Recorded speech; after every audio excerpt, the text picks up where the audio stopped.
Welcome to my channel, Look 10 Years Younger. I'm 46 years old and I talk about all kinds of healthy aging products. And today I'm giving you lucky people a sneak behind the scenes and I'm showing you my skincare cupboard. So all this stuff I've bought myself, I'm not sponsored and these are my own views. If any of these companies are watching and they do want to send me some free stuff, I'd be more than happy. But this is what I use on a daily basis. A couple of these things I'm trialing, but I basically, this is what I use.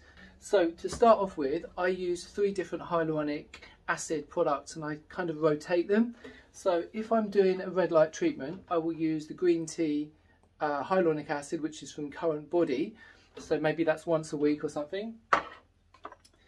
On a almost nightly basis, I use the ordinary multi-peptide buffet. So this is hyaluronic acid with some other stuff in it as well.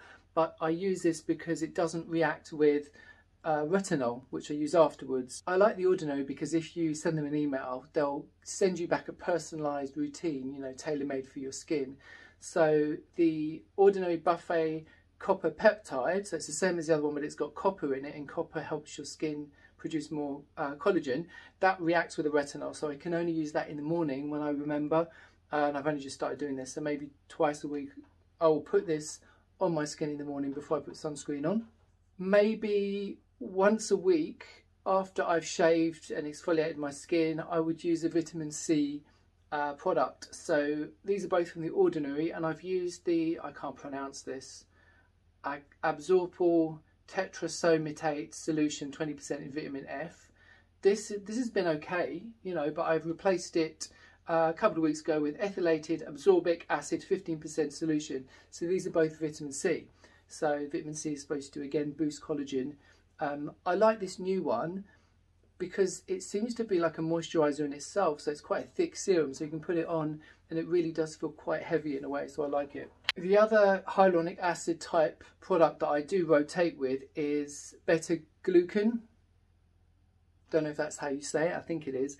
But this is more moisturising than hyaluronic acid, so it's nice to use. It's more expensive, but I wanted to trial this and I've used this for, I don't know, 6 months or something, so it's thicker than hyaluronic acid. So if your skin's on the drier side, this would be okay. And again, after you've used it, it feels like you've used a moisturiser. It doesn't just feel like a serum. So for the last 3 years or so, I've been using tretinoin 0.05% and I've never had any reaction. I've been fine with it and I think it's worked quite well. But 3 weeks ago, I upgraded to tretinoin 0.1%, which is much, much stronger. And I found that it's making my skin peel and look, a little bit flaky and unsightly. So it's ironic with retinol because it's kind of making your skin look younger, but the process makes it look older and dry. So it's kind of ironic. But yeah, I'm trying this. I might go back to the other one, but yeah, that's what I use. How much? I use it probably 3 times a week before I go to bed, and then over the top I'll put moisturiser.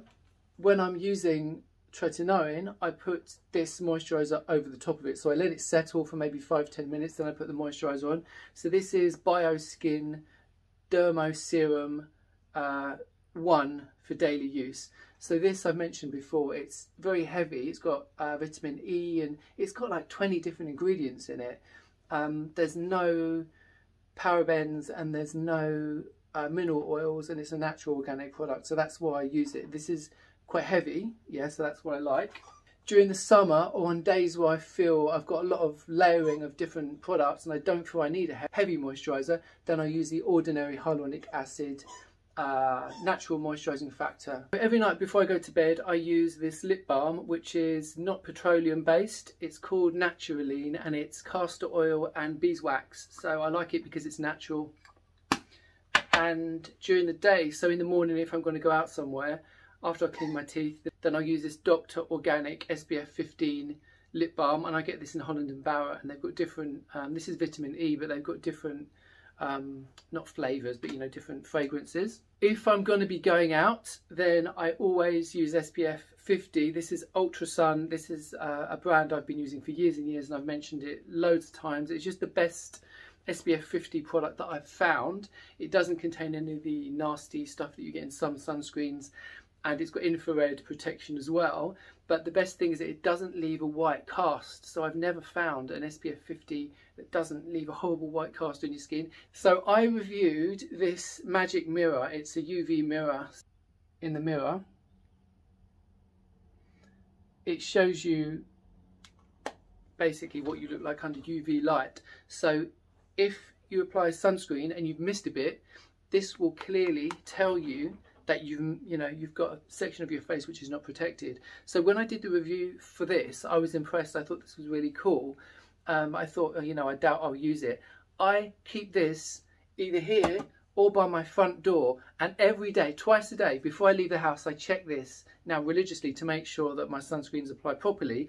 And when I go to bed, I do it again to make sure I've washed it off my face, because most of the time when I check, I've got a big lump here or here, and I don't really want to go to bed with dirty skin. This is amazing, and I made a whole video about this, which I will link here. But I've got a vegetable glycerin product which I use for radio frequency. I haven't done radio frequency in ages. I just got bored of it.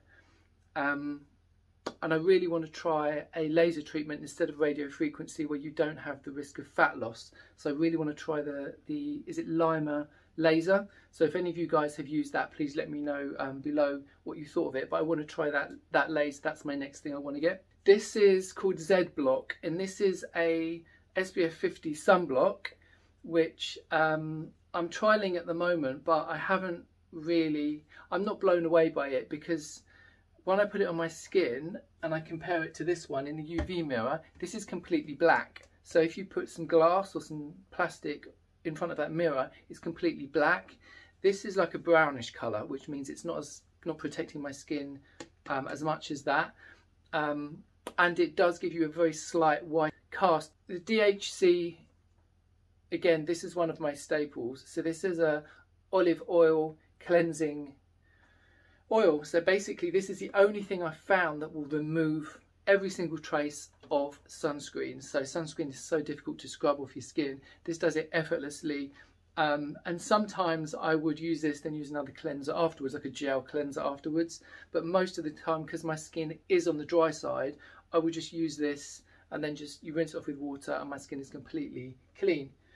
And then the last thing is this CeraVe moisturising cream. It's got hyaluronic acid, and this is the only thing I've found to help my eczema. I've also got a couple of boxes of other products which I've trialed and they're not so good, or stuff that I'm kind of keeping just to see whether I'll use it in the future.